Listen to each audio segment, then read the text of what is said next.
So thank you, Mike, for your question about 20-mile-an-hour zones.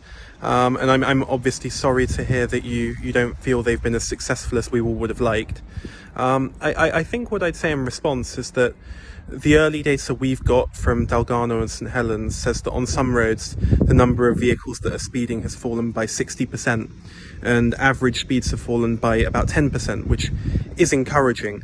That's not to say there's not more work to do, and we've obviously just announced also borough-wide 20-mile-an-hour limits.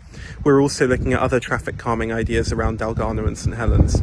So a really good example of that is we went out and met about 20 residents in Barby Road where there was a particular problem.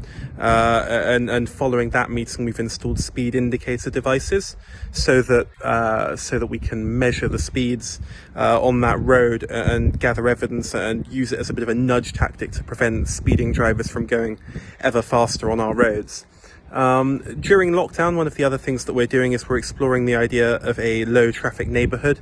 This is another thing that we hope can reduce traffic speeds and traffic flows. It's had that effect in other parts of the city, and we're now in dialogue with Better Streets, the St Quintins and Woodlands Neighbourhood Forum, and ward councillors about the detail of how that might work and whether we want to take it forward over the coming weeks. I hope that continues to make a difference, but in the meantime, fingers crossed that 20-mile-an-hour limits create a better perception around speeds in your ward.